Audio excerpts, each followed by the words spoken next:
Hey guys, today I wanted to show you how you can add some amps and subwoofers, aftermarket speakers, and an aftermarket head unit to your 2014 GMC Sierra. Now this truck from the factory came with the Bose system, which sucks. We got the factory Bose amplifier right there. And what I did is we have a Steiner High 10 Plus, and that is not compatible with the Bose system. Which is okay because we're completely bypassing it. So you want to buy the High 10 Plus for a 2014 Sierra, and you want to hook that up, and you want to run your RCAs all the way back here. And what I'm running, what you need to run is an amplifier with digital signal processing, so it comes out clear, and so it integrates well. It's just a much better amplifier than a traditional one. So we have our RCAs that come down from the top. You just connect them to their corresponding channel. It is important to note that on the Steiner up there, you need to connect it to the number one output. So this radio being very universal, it has two outputs for the front, and that confused me a lot, but it's the same signal. It just comes with those two separate wires if you wanted to put this in like a boat or something with a separate compartment. But just connect your front speakers to the front speaker number one.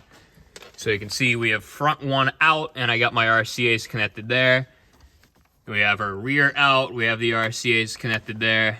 We have our sub out right here, connected to our sub, and that's it. That's it as far as that's concerned. These are the front two outs.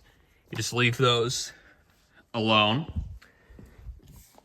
And in the doors, we just got some Infinity reference speakers to upgrade everything.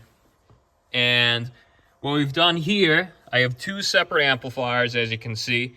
I have this one, which is a 6-channel amplifier, but it's also an 8-channel digital processor. So what that means is that this thing's primary job for amping, I guess you can say, is to amplify the door speakers and the tweeters. But then it has this feature here, a line output, which you can send to another amplifier if you like, and this one you can just hook up to your subs. Now this is a pretty powerful amplifier. You can run essentially one of these subs off of this amplifier, no problem. It has the space to do so, but it just wouldn't be enough for me, and it's very difficult to find an amplifier that's going to be able to do all this digital signal processing, door speakers, and to power two subs. So the best bet after hours of research and multiple phone calls with Crutchfield and Steiner and audio control is just to get this set up here. So what I've done for the power wire is I have this ran, and it's a mess right now because it starts off clean, but always ends up a mess. Got this power wire ran here, and it's very, very, very important that you don't get a crappy power wire, because you'll see on a lot of these systems and a lot of these kits, they'll give you this crappy wire here, which it looks fine at first glance, and I had this running for a while, but you can't really tell by it. But essentially that copper you see there, that's just spray painted on. That's called, I believe this is aluminum core wire, which is worse for multiple reasons. Number one, it's not copper, so it can't handle as much power. So this is a 0 gauge wire. This is going to perform, in my opinion, more like a 2 or a 4 gauge wire that's solid copper, just because it's an inferior design. It's also a fire hazard if you care about that, and not only that, they're just a pain to crimp. I put some really nice crimps on, but you can see, even when I move it back and forth, it just eventually comes out. And, these are very high quality terminals. I used the hydraulic crimper. I did it right, and it still comes loose. And it's just a crappy junk wire. Don't waste your time. You need a copper, I believe it's called copper clad, excuse me, it's not called copper clad aluminum. You don't want that. What you want is this type of wire right here. You want pure copper. You can tell by when you cut it, I don't know if you can tell on camera, but this has a copper coating. Or well, not a copper coating. It has a copper color right there. If you were to cut that other wire, it would be a chrome aluminum looking, because that wire is a cheaper version of this wire. That wire's a lie. Don't get that type of aluminum wire. And that's the kind of wire that you'll see on a lot of these sub kits. With this, you have to buy this individually, and it's more expensive. I believe 25 feet is like $100 or something. And you don't need 25 feet for a pickup truck. You maybe need, I don't know, 20 feet. I get 20 feet to be safe. But getting back to it, I have this ran alongside there. I didn't go through that channel there just because it's filled with all kinds of factory wires. And I just have it ran parallel. And then once you get to the back, you can take this cover up and you can run it through that just to make it run a little nicer. And then there's enough room that you can run it on the side here. And I have this post here that I've wrapped in electrical tape. And so this is the 0 gauge wire, and this one goes, just for simplicity, into this audio control. What I initially planned on doing was having the 0 gauge come in and then just running 4 gauge over to this, because for this short of a run, 4 gauge is plenty. Because if you're only running it a foot, you'll be fine for that. But my problem was that this has 0 gauge inputs, this has 4 gauge inputs, and just get a better connection just by running this. So I have this all ran down. I have my turn-on wires, which I ran with the other cables over there. And you can also see what I've done. I've struggled with grounds on this truck for a while. I've had this truck for, at least 8 years. And I used to have it, my setup from high school was I had the sub just grounded out there with that junk Scar amp. Don't get a Scar amp. They like to overheat, especially when you stick it behind something like this where it's prone. I'm sure that'll do just fine in like a car, but on a truck in this environment, you need something that's really quality, like audio control.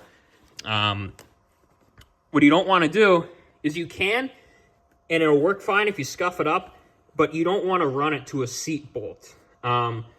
Purely because when you're taking the seat in and out and you have this wire, the bracket for that seat sits in the way, and it's just a pain to do it that way. So what I tried and worked really well, my truck has these, and all the trucks have these like car seat safety retainers. Now, I don't have any kids, so I just deleted this one, and I was going to keep this in place, just put it behind, but it's got a little, it goes into the body a little bit there, so that wouldn't be good.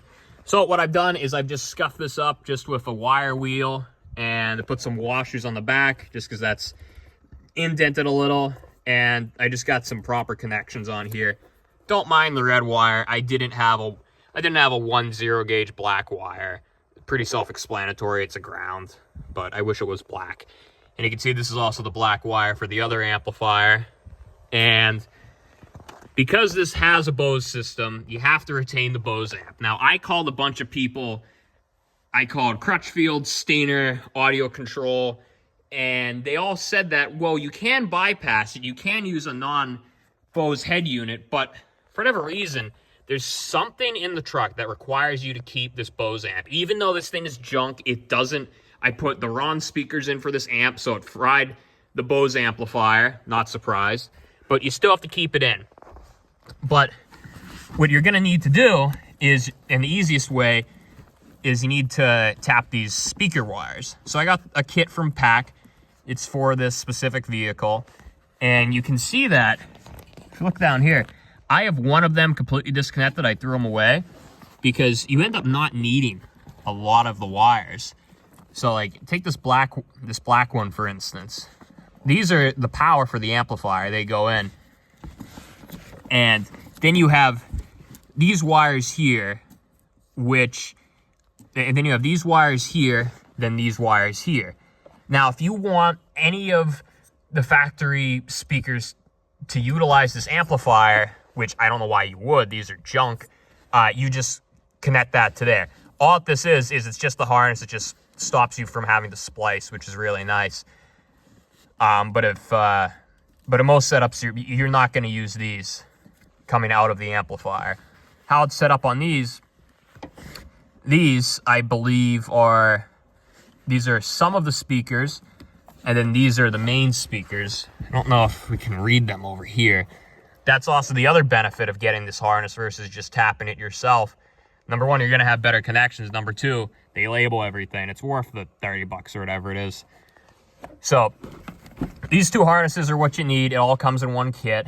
And what you're also going to find, you're going to find yourself eliminating a lot of speakers, because this harness here, bi-pack, and the entire bi-pack is universal. So this will fit anything with a Bose system. This will fit a Corvette. It'll fit a GMC Seirra, but they all don't have the same speakers. So if you take a look there, you can see it. We're not using those speakers. Like, we're not using the orange or those wires there.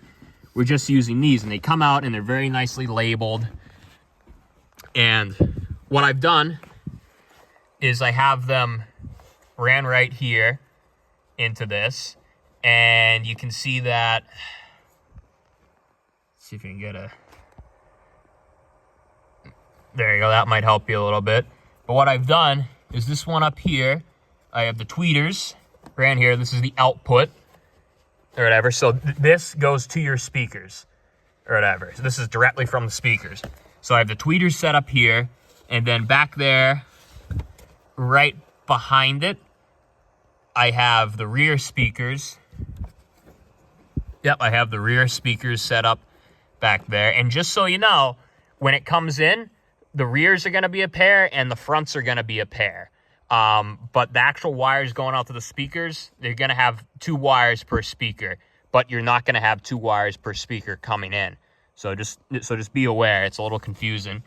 And then down here, these bottom ones right here, I have these gray and white ones. I have the left door speakers, and there's a manual online. You just match up the colors. I believe so. For this one, positive is red and gray, negative is blue and gray, and so on. It's not consistent, so you gotta reference the manual.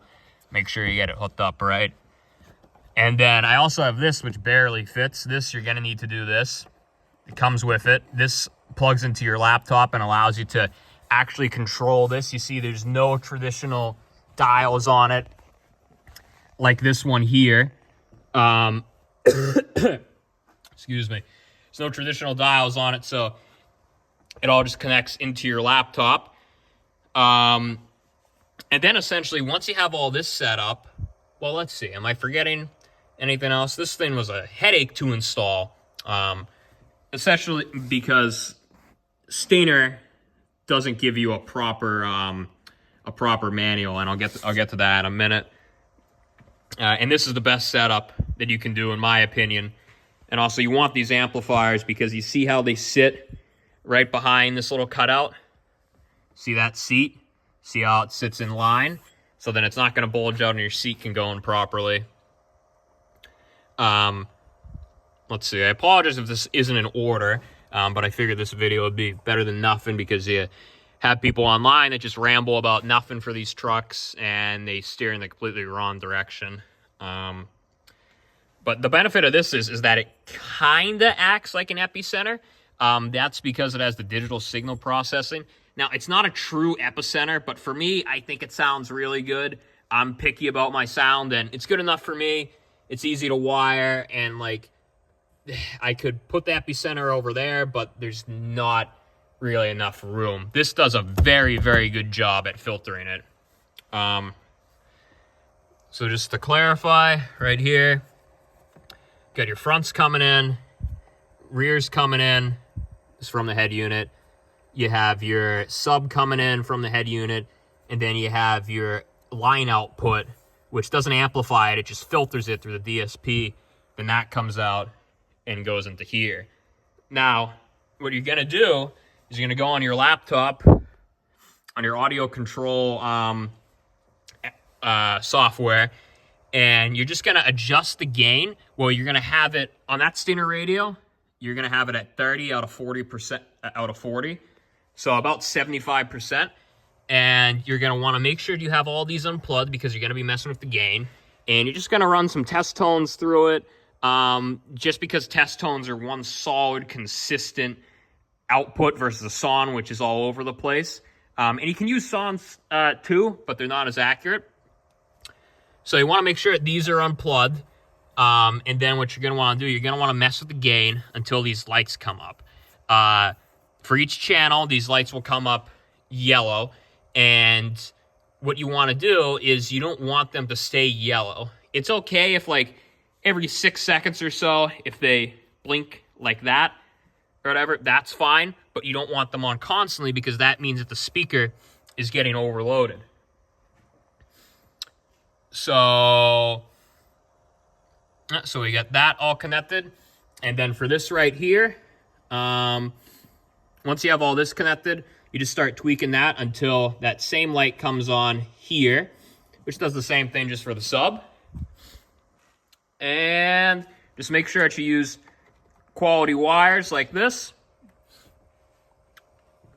And we come over here and we take a look.